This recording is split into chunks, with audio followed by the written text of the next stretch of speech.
Hello again. Bon retour sur Business Africa. Je suis Ignatius Anor. Le gouvernement angolais a entamé une campagne de privatisation massive. Luanda a augmenté le nombre d'entreprises à privatiser qui est passé à 195. Il y a un peu plus d'un an, seules 74 sociétés étaient inscrites à la privatisation. Le projet, qui a débuté à la fin de l'année dernière, devrait s'achever d'ici 2022. Les dirigeants de ce pays, riches en ressources, ont assuré que les revenus générés aideront à financer l'économie et à développer les secteurs productifs. L'Angola veut relancer son économie en se délestant des goulots d'étranglement. Les autorités ont décidé de lancer une vaste opération de privatisation des entreprises publiques qui a d'ailleurs débuté avec la Sonangol. La société pétrolière a décidé de vendre une partie de ses actifs dès avril. La mesure concerne au total 195 sociétés opérant dans les secteurs du pétrole, des mines, de la finance, des TIC et des télécommunications. De grosses entreprises de l'économie nationale telles que le Diamantaire, Ondiama ou le transporteur aérien TAG ne sont pas en marge de ce programme de privatisation qui s'appliquera en 4 ans. Ce plan exposé en août dernier a pour objectif d'assainir la productivité de ces entreprises concernées en vue d'améliorer la balance commerciale de ce pays très endetté. La privatisation se déroulera en 3 phases. La première a débuté fin 2019 et concernait 80 entreprises et actifs.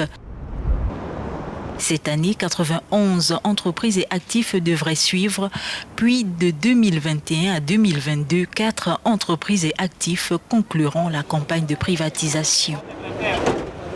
Selon les autorités, ce plan s'inscrit dans le cadre du Plan national de développement et de diversification de l'économie.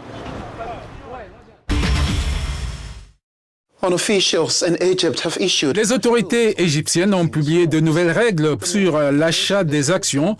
Le Caire espère que cela soutiendra le marché boursier après une forte baisse des marchés mondiaux ces derniers temps. En vertu de ce nouvel arrangement, les sociétés cotées seront désormais tenues de notifier la bourse locale le jour même où elles envisagent d'acheter des actions propres.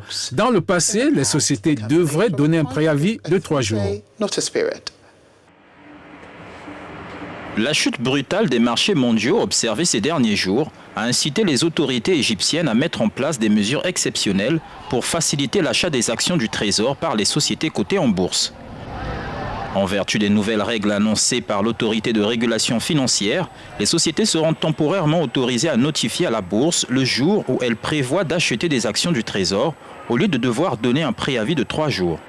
La démarche vise à encourager les entreprises à acheter des actions propres sur le marché boursier en vue d'être revendues par la suite pour soutenir les cours de bourse.